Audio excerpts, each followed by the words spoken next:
Então observem, vocês têm aí uma cena em que um jovem homem, salva outro jovem homem. Quem é o salvador? E quem é aquele salvado em condição de vulnerabilidade? Né?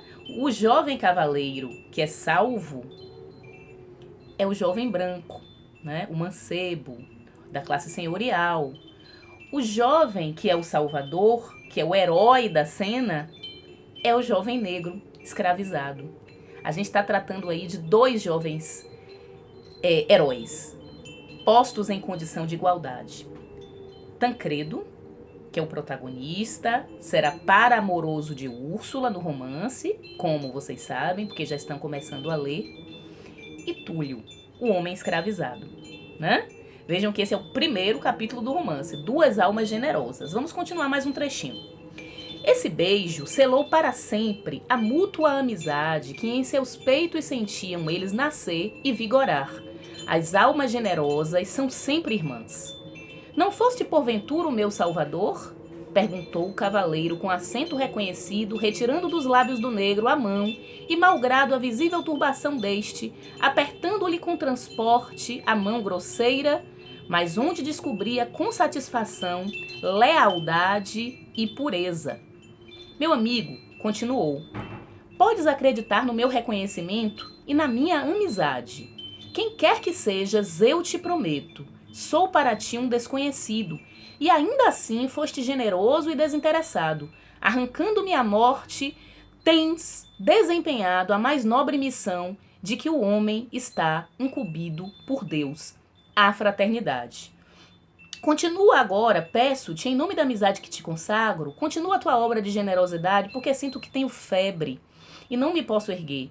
Arreda-me destes lugares se te é possível, porque...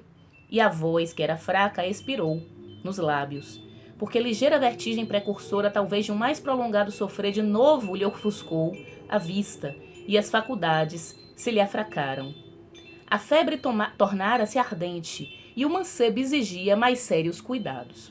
O negro bem o compreendeu, e esperou ansioso que o mancebo voltasse a si para falar-lhe, e, aproveitando um momento em que, por um pouco, se reanimara, disse-lhe, meu senhor, permiti que vos leve à fazenda que ali vedes, e apontava para outra extremidade do campo.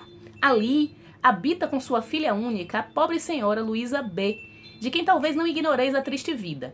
Essa infeliz, paralítica, todo o bem que vos puder prestar, limitar-se-á a uma franca e generosa hospitalidade. Mas ali está sua filha, que é um anjo de beleza e de candura, e os desvelos que infelizmente vos não posso prestar, dar-vos-á ela com singular bondade.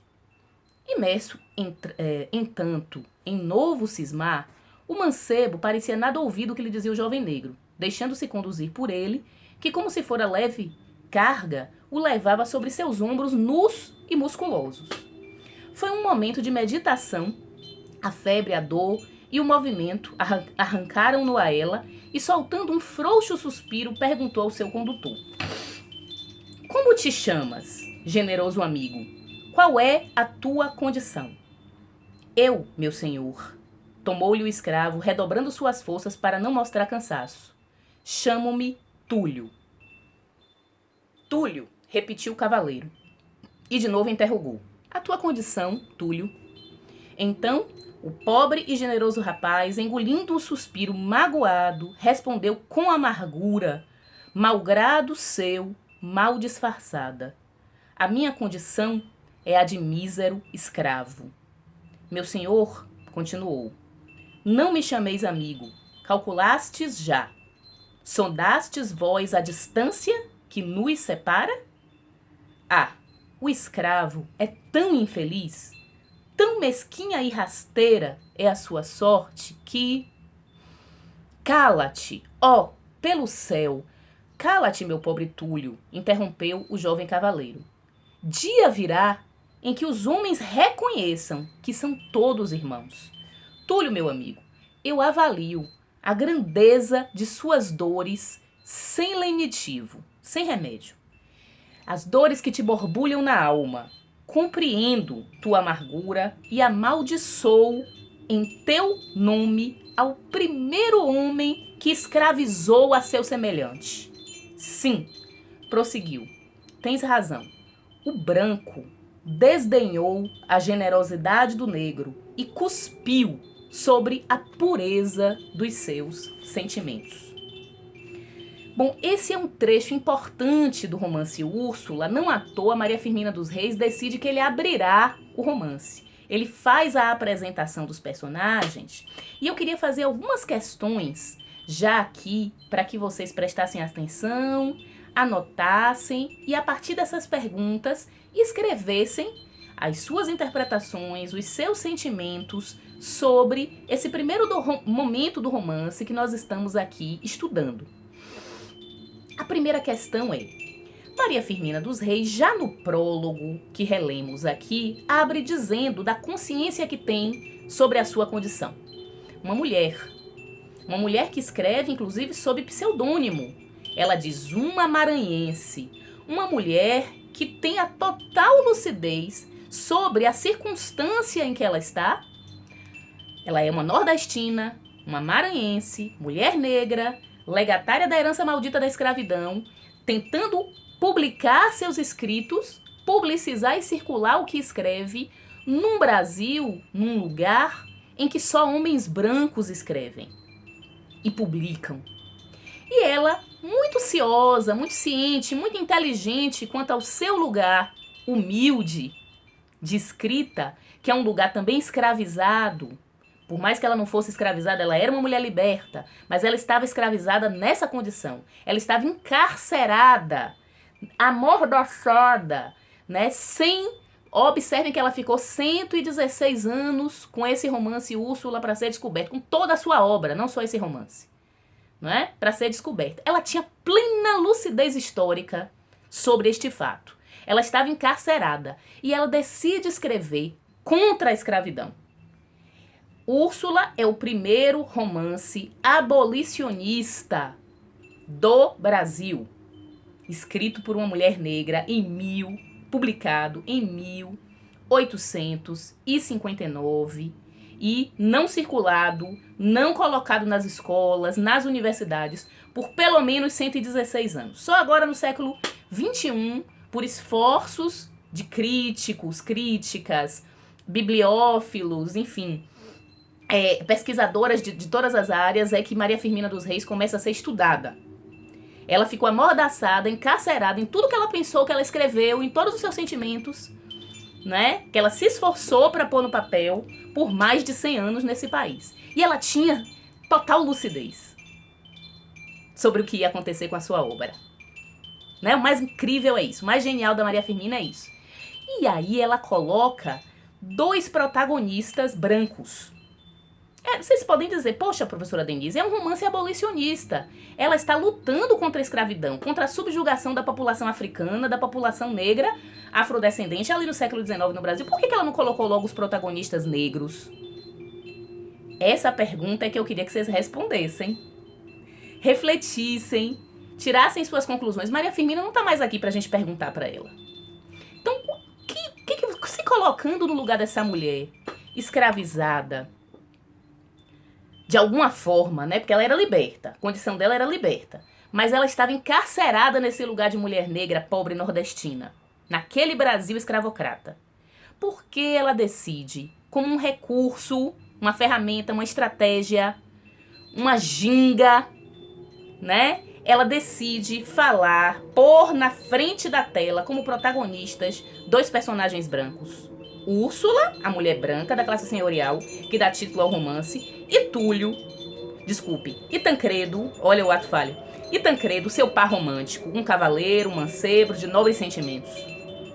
Primeira pergunta é essa: por que Maria Firmina dos Reis dá o protagonismo do romance Úrsula a 2 jovens brancos da classe senhorial? Que estratégias de combate à escravidão ela está usando para publicar o seu romance, usando esses 2 protagonistas brancos? Reflitam sobre isso na primeira pergunta.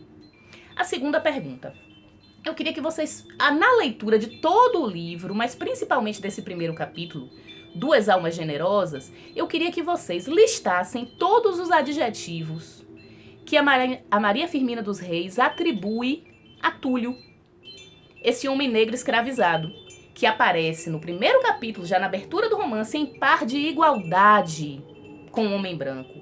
Inclusive, invertendo o lugar do herói romântico branco, o herói é negro. O herói é o homem negro, né? É o personagem salvador, já na abertura. É Túlio. Então, façam uma listinha de todas as características que a Maria Firmina dos Reis atribui a ele ao longo da leitura do romance. Mas já nesse primeiro capítulo, façam esse exercício. Quais são os adjetivos, aquelas palavras que atribuem característica aos personagens, né? Nobre, generoso, enfim, né? Elegante. Vão colocando ali todas as características e eu queria que vocês respondessem a segunda pergunta, depois de elencar essas características. Como Túlio é humanizado no romance Úrsula, de Maria Firmina dos Reis? Como o personagem Túlio torna-se humanizado no romance Úrsula, de Maria Firmina dos Reis? Quais são as características de nobreza, de humanidade que são atribuídas a esse personagem? Né? Porque essa é uma estratégia da Maria Firmina dos Reis para tirar a representação do negro daquela condição de animal, não civilizado, selvagem. Essa é a segunda pergunta. Terceira pergunta.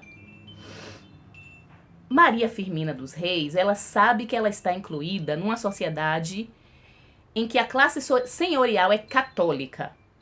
Há uma religião ali, né?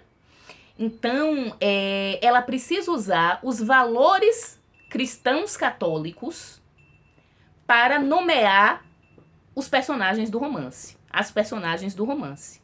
Então, Maria Firmina dos Reis, ela vai usando esses valores cristãos, né? E eu queria que vocês localizassem, então, essa mentalidade de valores religiosos que estão associados a alguns personagens, a algumas personagens do romance. Na verdade, a todas, de formas diferenciadas. A gente vai estudar lá pra frente outros personagens. Mas eu queria que vocês pensassem nessa terceira pergunta. Quais são os valores cristãos católicos naquele momento que são associados aos personagens de Maria Firmina dos Reis no romance Úrsula? Quais são os valores cristãos católicos que são associados aos personagens no romance Úrsula, de Maria Firmina dos Reis? Lá pra frente a gente vai desdobrar essa questão. Então são as 3 questões que eu deixo para vocês aqui hoje. Peço que vocês continuem lendo o romance e que escrevam, façam suas reflexões. Eu receberei os exercícios e a gente assim dá continuidade ao processo de remissão de pena pela leitura, pela escrita, que é um processo abolicionista. Tá bem? Recebam meu abraço e espero que em breve a gente possa se ver em liberdade.